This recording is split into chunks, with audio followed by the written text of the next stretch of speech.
wherever you go, you take God with you, and wherever you go, you be the hardest worker in the room. The more you learn, right, the more you realize how much you don't know.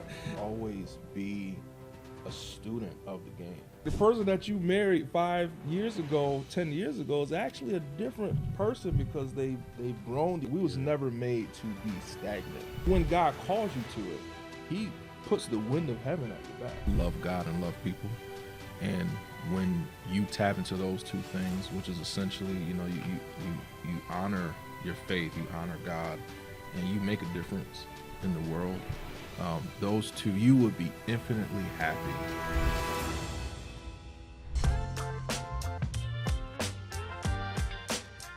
Hey family, welcome home. You are in the Inspired House as always. I'm your host, Desmond Davis. Forgive me for looking down at the monitor because you're right up there. But today, family, we have an amazing guest, bro. I have a brother here who has been serving, of course, the Lord, serving in his community. And you always know that anytime we have somebody at the Inspired House, it's because I believe that they have something significant for you that'll be impactful for your life. So I can't wait to introduce to some and present to others Dr., Reverend, Pastor, defensive end, Rochester's finest, Torrance Jones. How you doing, that, bro? Man. I'm cool, man. Good to see you, man. To see you, man. Yeah, it's an honor to be here. Bro. Yeah, I don't know how much help I'll be able to help with the audience, but bro, I think you're going to be great. Yeah, it's an honor to be here, man. Bro, of course, man. So I got to ask, fam, with all of what you do, you serve, right? You're a husband. Yeah. Right, first and foremost. You're a father, just as importantly. You're a pastor. You serve in your community, working with the Monroe County Sheriff's Office and really focusing in on that community support. I guess if we were to think about where it all began for you, it's Rochester. Yeah, man. And so I'm just curious to know, when I say Rochester and all of what comes with it, what does Rochester mean to you? Yeah, man, great question. So, man, Rochester, first of all, northeast side of the country. Let's go, New York. love Rochester, New York, man. Right? I just think just this given time is just where I was born. It's where God designed for me to be. And growing up, being born and raised in Rochester, I sort of just had to, I guess, honor, if you will, just to navigate the different systems throughout Rochester and the city. Went to a Rochester City School in the city school district. And it's been pretty cool. Had an opportunity to live in different parts of the city. So, yeah, man, I just think that's it. Bro, that's so knowing Rochester as long as you have, being born and raised here, and this being home for you, to then go to give some of our folk a little backstory. You ended up going to college, going to Alfred University. Yeah. Right. Yeah, Shout out to Saxons. As a fellow Saxon, you already know, let's bro. Do it. You already know. Let's do it. So I guess if I had to ask you, kind of, from what I remember, am I correct? First generation? Yeah, man. First generation? Yeah, first generation college attendee and first generation college graduate. Yeah. How was that? It's a nightmare, man. He said it was a nightmare. It was a nightmare, man. I mean, because, right, so, and it's even connecting back to your question about Rochester. So, both of my parents born in the South. My dad was born in Mississippi, mom born in Florida. They both actually moved, to New York, Rochester, for a better opportunity. Yeah. And then, right, I'm the first of the generation to actually get to the point where you're stepping foot on the college campus. And, right, we didn't have anybody that was like, you do this, you do this, you do this, you go here. So a lot of it was just learning. We're building this plane, right? Yeah. As we're just trying to get it off the ground and fly it. So it was stressful, man. Just navigating that. I mean, part of my story too, I played ball in Alfred. So that was just the connection with even going to college. Because I didn't even want to go. I didn't even have the passion to go to school. Yeah. The only reason I even went to school was because my football coach was like, oh, if you want to go to the NFL, you got to go to college first. Mm-hmm. And it was like, oh, that's the process. All right, let me figure out what this college life is like. Say less. So yeah, man, it was stressful, but it was, probably the most impactful thing that I've done to start my journey. Yeah. So, with starting that journey and being first generation, it's making me think of one. I think that's so true. What we've been seeing in some of the work that I've gotten to do with coaching is working in some spaces with medical students that they're the first one in their family to go into medical school. And I think what you're bringing up is something that is, I think, universally applicable of what were some of the things you implemented so that you could be successful in being a first, especially when maybe those around you may not fully understand because you're the first to do something. Yeah. I think, right, every generation, every parent, they want their child to do better than them. Yeah. So I think, the big picture, two things that I took from my parents were, your faith, being uncompromising in your faith, and then being uncompromised with hard work. Those are just two key things. And taking those two key things, it was like, I'm going to, make sure wherever you go, you take God with you, and wherever you go, you be the hardest worker in the room. So those two key things, just in really aligning with, as a 17, 18-year-old with what I thought I was passionate about, it just sort of led to different opportunities. It led to college, and then really being a part of that team culture with football and sports. Yeah. That is what helped me to really build just this love and passion for community and relationships. So it's weird, but I think all of those things sort of work together. But it all started with, those two things that my parents rooted within me. I love that. And so faith has always been kind of a big proponent for you in it kind of, what do people say, like your North Star, your guiding star? But the reality is it's your truth. You know what I mean? Yeah. And so in that, going in, being the first in school, going in, if I remember correctly, looking at kind of just your long list of stuff that you do, bro, are you the first author in your family? I am. So you're the first author in your family. Okay, cool. Yeah. Are you the first pastor in your family? No. So that's the thing. My mother's side of the family, like it's so interesting, comes from just I don't know if you want to call it a lineage, but it comes from people who were embedded within the church. That's the South, in Florida. So the church culture in the South, the Bible Belt, is completely different than church culture in the North. So faith has always been a part of just my mother's side of the family, critical for my dad's side of the family, and actually my parents, they planted their church. So I guess, if you will, I came from, I guess you can call me a PK. So I came from that. So my father was a pastor, and I really, I was a PK, grew up in the church. So, so that's just my story. Oh, I love that. So then there's a lot of examples that have been kind of laid out for you. And so far, there's been kind of this through line of faith. Yeah. This through line of your belief in Christ. And so you share that as kind of a through line. What have been some, and I'm sorry this question may not necessarily be on the list, bro, but let's flow with you. It's cool. I'm flowing. What has been your approach in demonstrating that? Because you do so many particular things. Yeah. But it seems like a lot of it is strategic. Yeah, so great question. And I think, for me, it has always been, tapping into, my God design, right? And how has God uniquely designed me? What has he given me a passion for? How did he gift me? And then the strengths. And then when you take those strengths, layering them with a simple question, What does God in theology? What does God have to say about this? What does God have to say about this field or this career?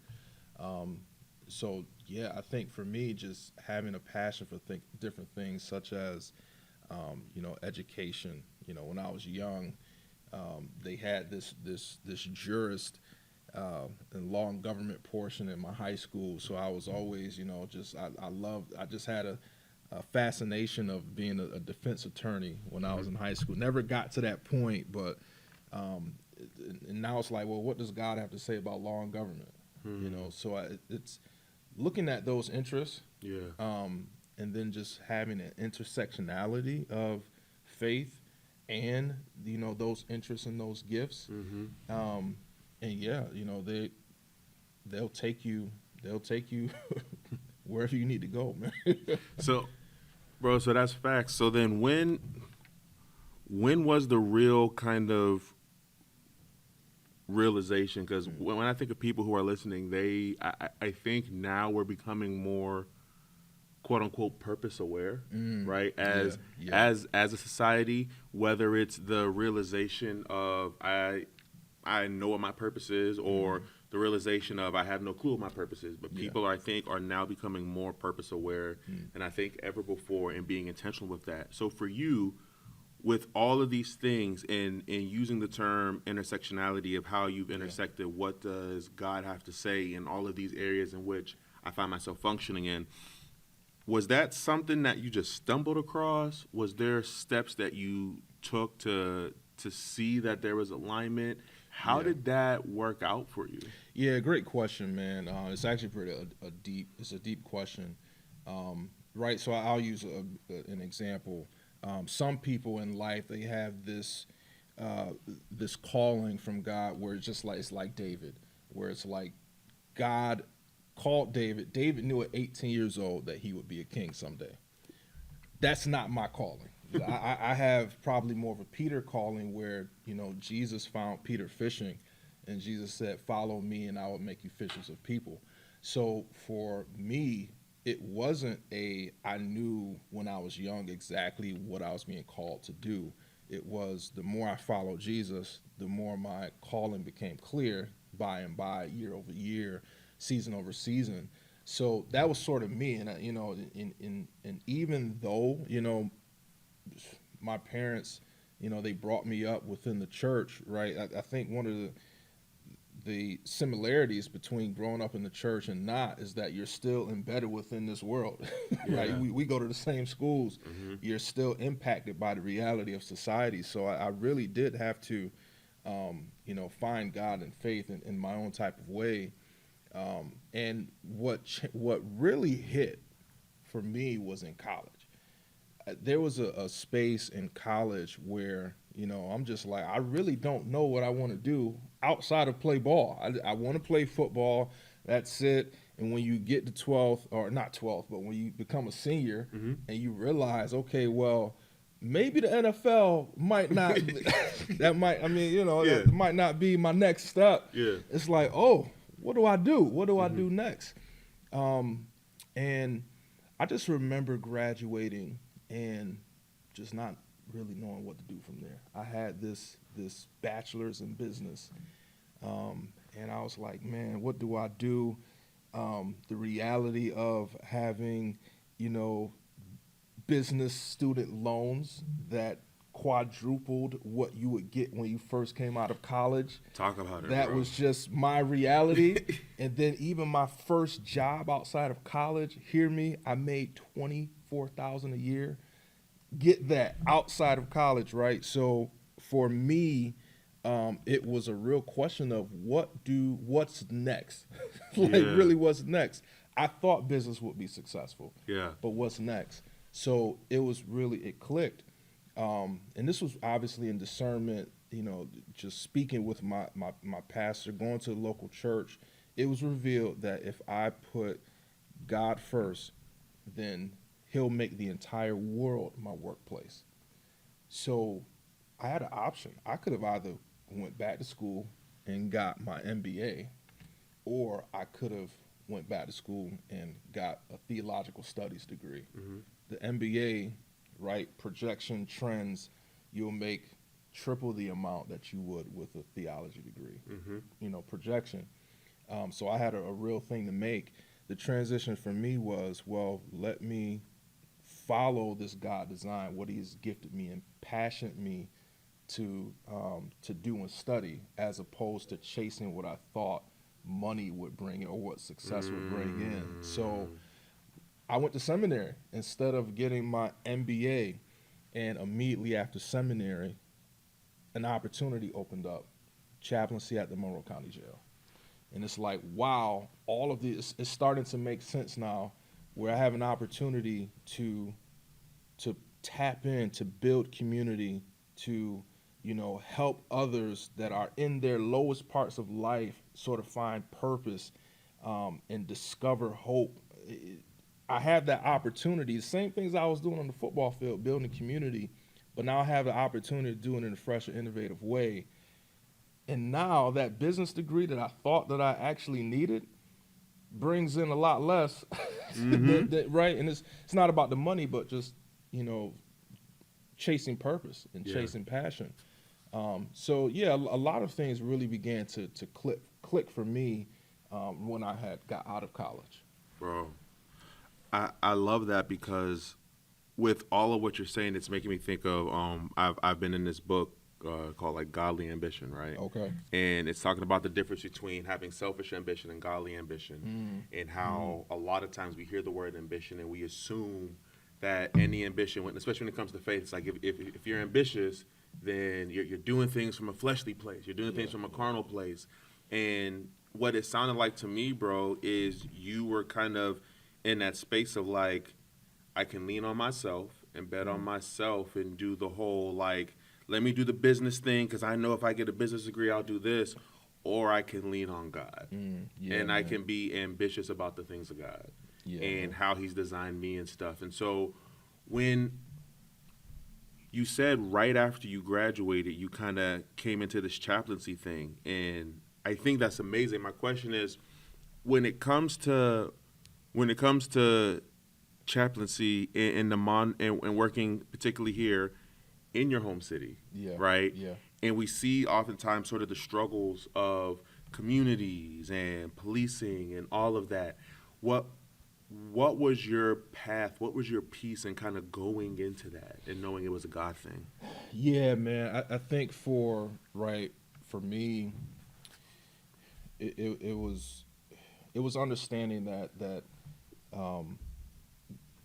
the least of these, right? God, He cares about people, and people matter. He cares about people more than me, and more than I could imagine, and understanding that. So I always loved, just in a natural way, connecting with people. So the jail and prison ministry was a way where I was able to naturally connect with people in their lowest season and put the truth of my faith lens to that, and say that your life matters. Because that field can be approached where it's like, oh, they're throwaways or whatever have you, but it's like, no, your life matters, and this is not the end of your story. God's not done writing your story. And the truth is, 95% of people who go to jail or prison, they will get released at some point. So being able to help them, not only incarcerate individuals, but being able to help their families through that time of crisis, and being able to help victims of crime. Man, I just found myself really have a passion for bringing the hope of Christ in areas where it is least expected. So being able to do that, man, it's just it opened up different opportunities. What does God have to say about this field? Going back to that initial, what does God have to say? I love that. Yeah. Bro, so you're working in this space, you're pastoring full time, you wrote a book, which I still want to get to, and then again, above all other things, you're married and you're also a dad. One of the things we talk a lot about on the show is burnout. Yeah. And and how that's a real thing. And so I guess for me, I'm really interested in how you do all of these things Yeah. and you haven't burnt out. Man, as soon as if you have the formula, let me know, man. He said, if you got the If formula, you got let the me know. formula, man, because I can't say that that I do it perfectly, right? But I could tell you just a hierarchy, and that hierarchy really sort of sets the tempo for everything else. For me, I believe that family is first ministry, so I, that's what comes first to me. Obviously, outside of God, right? That's my relationship with God. But then, the first thing that comes outside of that is my wife and daughter. That's first. That's sort of you're pouring into things that pour back into you. And I think that sort of can help naturally just give you energy for other things. That's a source. God and family pours into me. So in looking at that, man, that's also the lens that I look at everything else. It's like, man, God loves me so much as his son. Now I can actually look at people in the church with that same type of love and lens and message. Like, God loves you as his daughter. God loves you as his son. In the same way in every other workplace. Yeah. That message of love is not limited to the church, but community members in whatever field that they're in. So that's I don't know. That's sort of how I look at it, man. But I'm always right into best practices on how not to burn out, because burnout is a real thing. Burnout is a real thing. But man, I'll be lying to you if I told you I cracked the code. A lot of times I turn my phone off. That's and I pour into things that are life giving back into me. So I love that. yeah. Turning off the phone, Yeah. obviously, a major thing. I appreciate that because a lot of time in our work, what we describe burnout is usually as just more of a systems issue, right? Where essentially people who are burning out, it's not because they're bad, it's not because they don't care. It's usually there might be some level of systems kind of mismatch, some type of systems issue where it's the amount of work you have compared to the resources you have to get it done. And despite the fact you want to do your best, that friction, right, of not being well equipped. And what I'm hearing from you is there's been kind of this thread and this theme where somehow, some way, you have been in seasons where you were able to get some type of equipping. And it sounds like one of those major things was education and kind of being able to do that. So my question is, what did just going through the educational process and then even eventually becoming a professor yourself, what did that do for you and how did that carry over into other stuff that you're doing now? Yeah, so man, a couple of things. The more you learn, right, the more you realize how much you don't know. And the more that you learn, the more you value and appreciate just the craft and artistry that comes with being a lifelong learner.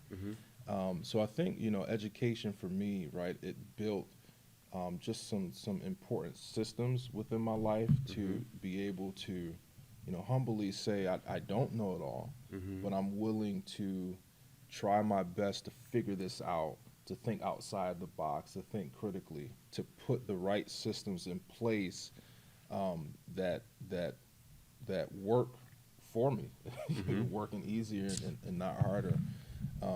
So that's what I think education has done for me. It helped me to really always be a student of the game, just a student of whatever field that I'm in. It's a precious place to be in. If you get to a season of your life where you're like, man, I know how to run this, that's a sign where it's like at some point you're gonna crash, right? So just always being a student of the game, being able to learn, because things are adapting and changing so quickly now. What worked 2 years ago might not work today. So just always being a student of the game for me. I appreciate the student of the game piece because, again, society is like ever adapting. Yeah. And there are always kind of tried and true methods, right? That's why, again, we're both like men of faith in that capacity. But that growth mindset, Yeah. bro, Yep. it's so necessary. And I would Yeah. argue not even just in work, but like in everything, in marriage, in parenting. Come on. You know what I mean? Where you have those opportunities to kind of stop and assess and say, all right, bet.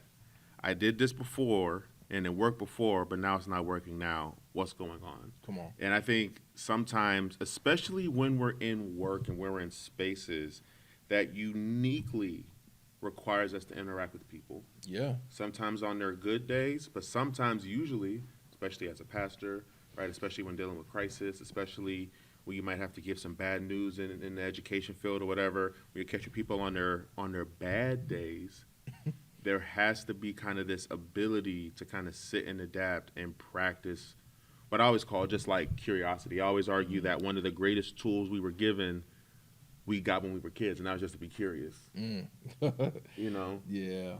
to kind of sit there and be like, okay, I could just rest on my laurels of like, I know how to do this, I know what's going on, and just jump straight in with answers, or I could sit back and just ponder. You know what I mean? Yeah.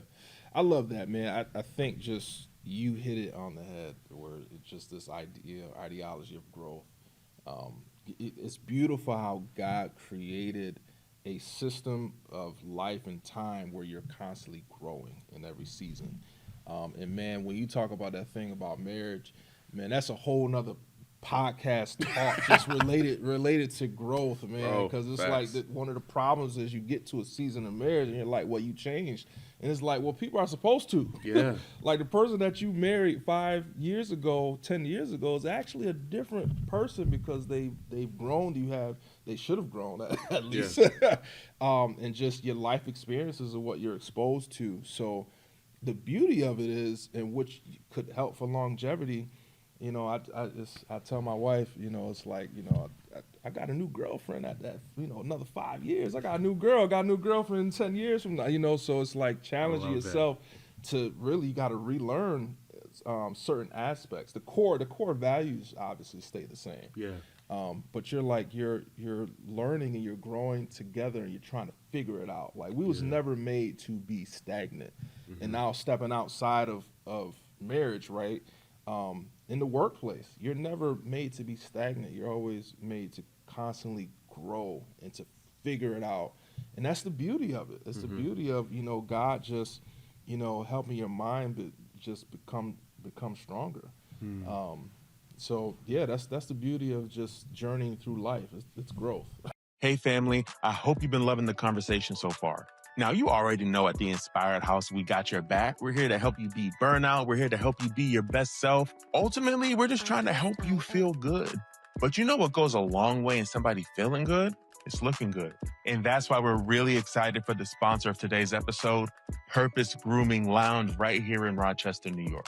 The Purpose Grooming Lounge is one of the best barbershops in the Rochester area. And if you're from Rochester, you know this place is no secret. And if you heard of the shop, then you already know about the owner, Jamil Gaines. Jamil is one of the best barbers in the city and who I personally trust to keep me clean and tight for every podcast, for every workshop, and for every video we put out on the Inspired House. But if you don't believe me, take his word for it. Hey, this is Mills, Them People's Barber. If you're looking for a good haircut, good quality professional service, come on down to Purpose Grooming Lounge.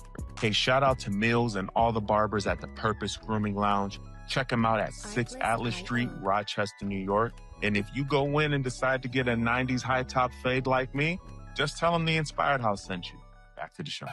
Bro, but that again, I think, like you said, that's the beauty of it. That's the journey is growth. And growth is beautiful. And that idea of change is beautiful. And I think as long as, especially when you keep kind of your main things, your core values and stuff the same, right, as like that anchor, it lets you get out there and build resilience and become, this was like a buzzword back in the day, but be more grittier, right? Everybody's like, you need more grit. You need more grit. And it's like, that's true.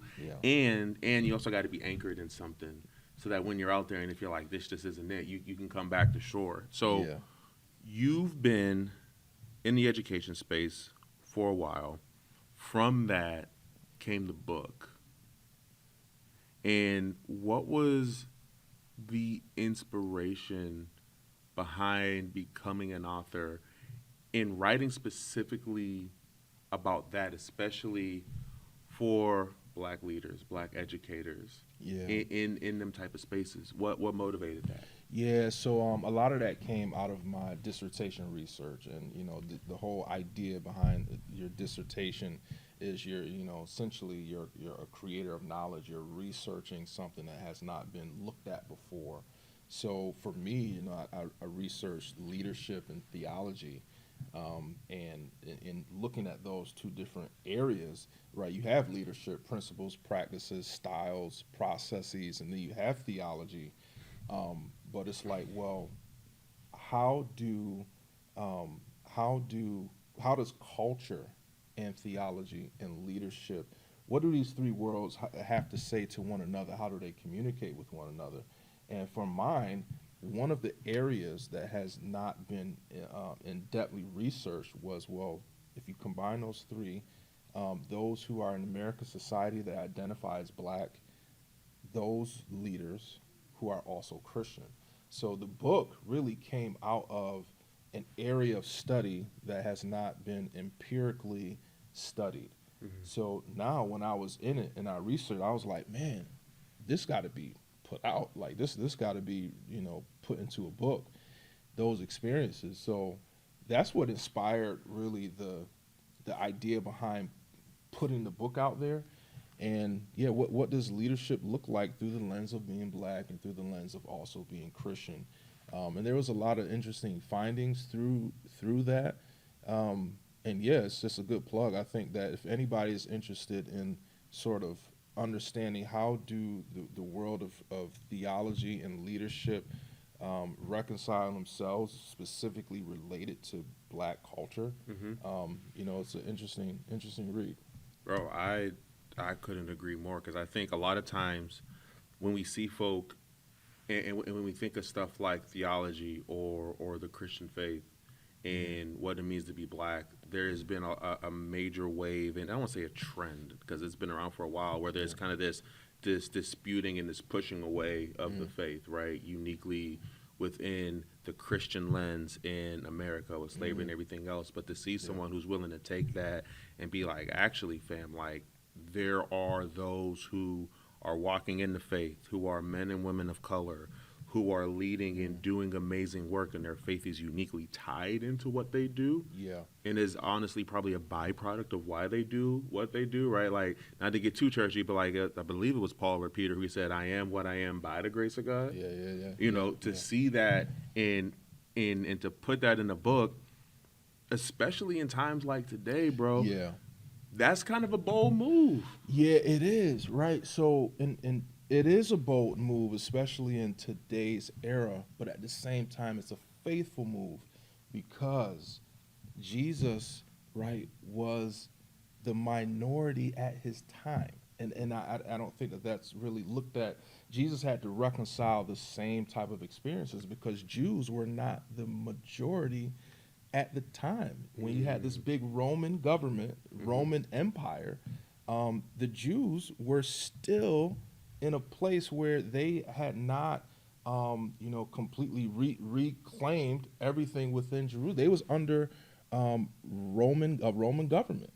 So Jesus, being a Jew in the Middle East, was the minority in that geographic territory. And I don't think, it's talked about enough how Jesus had to reconcile what did it mean to live under Roman authority, but at the same time be faithful to his faith, and be faithful to who he was. Yeah. So he had to reconcile these different worlds of what does the world of theology, God himself, who he is in his earthly flesh, and also government and the system and rule of authority. How do these worlds communicate to one another?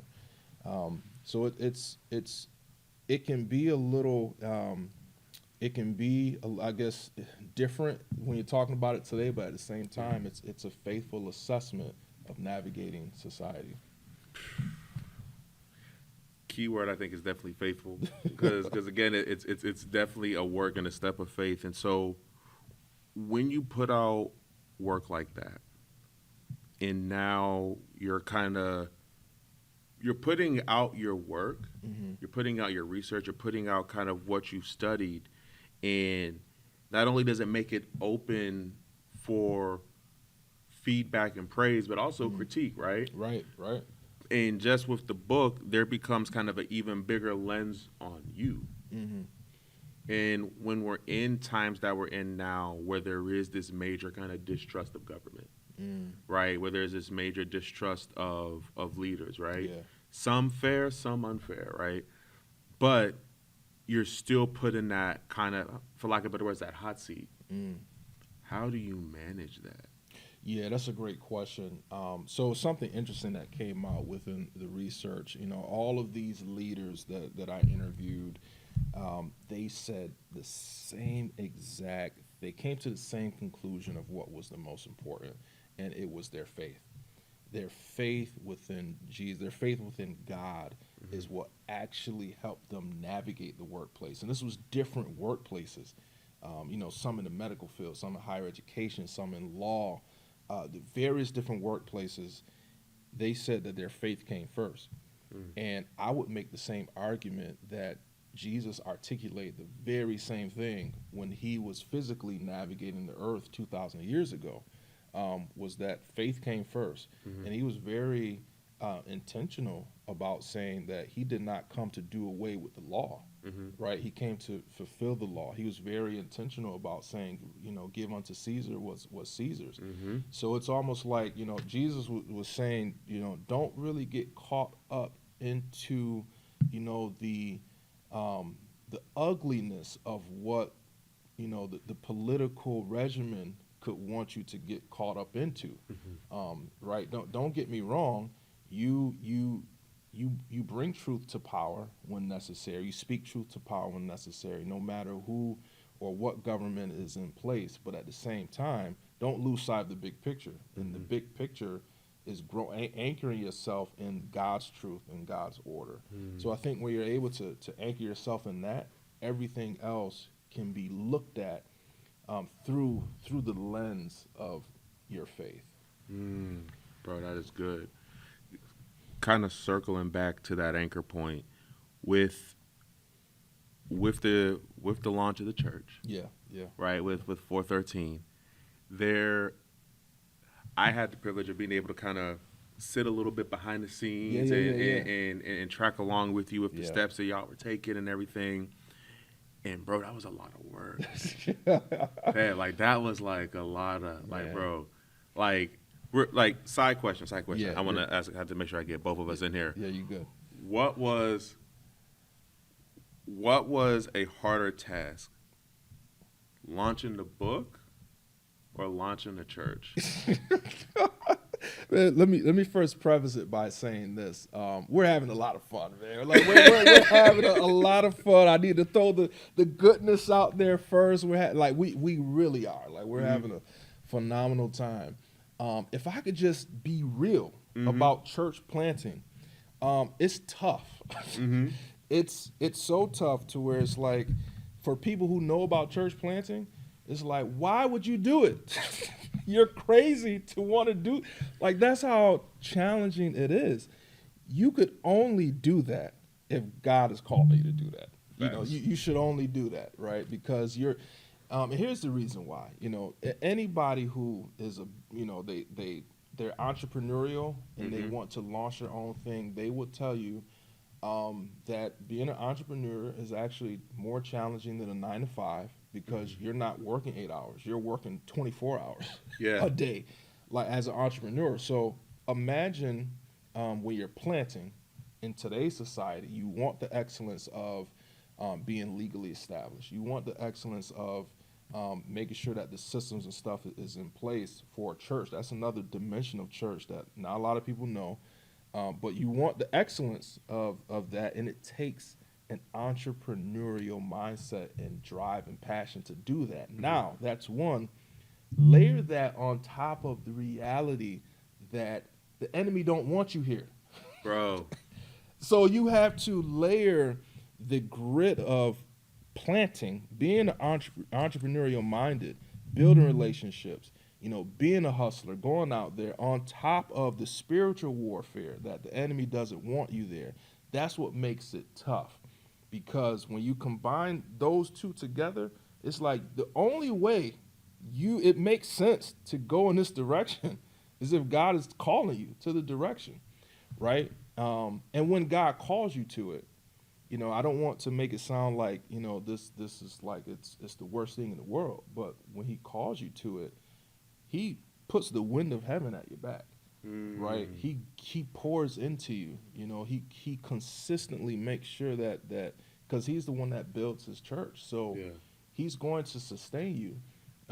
But those two realities, it's just real. It's tough to build a church. So to answer your question, getting up to launch Sunday was 10 times harder than writing a book. it was 10 times harder, and that's not to downplay I think like less than 7% of all writers are authors. Right. So that's it. It really is challenging. But no, man, because you're working with so many different people. Bro. People, systems, governments, the things that you're working against. Like, man, how do you inspire 100 volunteers to do something that you're not paying? You're not paying them. Bro. All of that is like, man. So yeah, church planning is tough, man. It was one of the toughest things that I've ever done. Yo, family, what you got going on right now? What you doing? Nothing? I didn't think so. Look, you should stop over the house. Yes, I am cordially inviting you, but wait, not my house, not here. God, no. I'm talking about our online community, the Inspired House, family. Check it out. The Inspired House is a place where you can get coaching, be a part of co-working spaces virtually so you don't got to be grinding alone, sit in on our podcast and ask questions of the amazing guests that we're interviewing, and find community where there are other folk who are focused on bettering themselves, bettering their relationships, bettering their careers, and of course, bettering their money. So if you are someone who's looking to be tied in with community and you want to rock with us a little bit more, click the link in the description or check out the show notes and come be a part of the Inspired House community.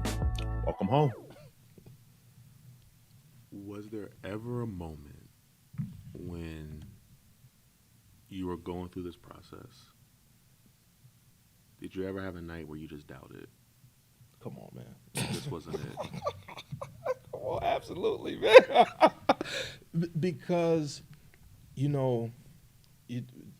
right, those two things that you're working against, and it gets to a point where you're like, God, I don't think I really want to do this. And here's just the beauty of what God will do. In moments where you feel like that, it can be like a Garden of Gethsemane moment where Jesus is saying, if there's another way. But when you give God your yes and you say, God, I'm going to do whatever you ask me to do, man, it's like he'll just show you manna from heaven. It'll be something that'll just come where it's just like, wow, okay, I see you. Mm-hmm. It's like, wow, okay, I hear you. And here's, sort of how, and I say this to anybody, you can talk to God like he's like your father. Mm-hmm. It's not like you don't have to think far off, but just be real. And I think in those real moments where you say, God, I don't even think I want to do this. I'm gonna be honest, God, I don't think I'm really ready or cut out to do this. And then, God will respond as a father would. Mm-hmm. And, if this is the route that he wants you to take, then just like any father, he'll help you as his daughter. He'll help you as his son. He'll help you do that. And we have seen miraculous things happen just from that yes. And when I think about on day one, 502 people that said yes to Jesus, it was like tears. I couldn't stop crying that entire day. And it was like, God, thank you. It's like, thank you. I see what you're doing. Yeah, man. Fam, 502 into people. Yeah. It's mind blowing, right? It's my. I don't even really have words for that. It's just mind blowing. You know, whenever one makes a decision to follow Jesus, right? Heaven is having a party. Facts. And like, when I think about that many, the enemy lost territory in this city. The enemy lost territory, and right. I think just that, people can get caught up into the numbers, man. But I think what's so inspiring to me is that each one of those people, they have stories behind it. They have families behind it. It's like they have their life and lived experiences. I think about 500 different people in these different school districts, or people who was ready to give up, and it's like they seen something, they seen an ad, or they seen somebody invited them to church, and it's like, man, Lord, I want to do something different, or man, I've never been to a church before. I gave up on church and I'm coming back, and they give their life to the Lord, and it's like, man, now the opportunity for hope and freedom and accessing what God gives, it's possible. Hope is now possible. So yeah. Bro, no, man, I'm doing my best to not cry because every time I think about it, I get so excited because again, I've seen firsthand what happens when people have hope, let alone God. Yeah. Like God, 100% yes. Yeah. But like even on the way to knowing the Lord is like, fam, if we could just get you to have just a little bit of hope about yourself. That's it. About your situation. That's it. About that, like, no, it's not always going to be like this. And I think this is why I get really excited when I see believers speaking as an entrepreneur in the entrepreneurial space, right? Because of that added level of dimension of like, I'm not just serving a client to get money, right? Like money's great, but it was one of my coaches always says that speaking from like a business perspective, one of my coaches always says that in what I do, I'm doing my best to partner with God, and unfortunately, the only thing you probably really have to offer, or the best you probably could do, is give me money, right? Because everything else, my heart's good. I'm focused. I'm not even going to ask you to try to attempt like what you were breaking down. Because I'm going to be honest. Let me get the camera right here. I feel like that was for me. So that was just a word for me, right? Man. If y'all want to know, then y'all just going to have to hit me up and I'll tell you what he said. But I feel like that was just for me, and God knew what he was doing. There we go. But, bro, you have so many lanes and spheres that you can speak into. And so as we close, I just kind of want to give you the floor on what I always like to ask my guests is if we were on the world stage and just whoever had control of the world stage gave you a mic and said, yo, you got a minute, share whatever you want, what would you say to the folk? Yeah, great question, man. There's a Pharisee that came to Jesus and said, what are the greatest two commandments of the law? And Jesus made it plain and simple. He said, love God with all your heart, soul, your mind. And he said the second is just as great as the first. He said, love your neighbor as yourself. So those two things are critical, love God and love people. And when you tap into those two things, which is essentially, you honor your faith, you honor God, and you make a difference in the world, those two, you would be infinitely happy if you seek first the kingdom of heaven and you figure out, well, what is my God design? How can I make a difference? And so you would be infinitely happy. I think everything else flows from there. Right, there's a lot of books out there that'll talk about, purpose and things of that nature. And right, and not to shy away from that or anything of that nature, right? Things that'll talk about your family and how do you do this and putting your family first, that type of stuff. Not to shy away from that, but if you had this stage and I had something to say, it would just be to point exactly to Scripture, the two greatest commandments of the law. Appreciate you, bro. Yeah. Family, thank y'all so much for rocking with us. As always, I'm your host, Desmond. Special shout out to Dr. Torrance Jones. Absolutely. Family, thank you for hanging out in the Inspired House. We'll see you again next time. Until then, let's keep working on being better together. Yeah, let's do it. Peace and love.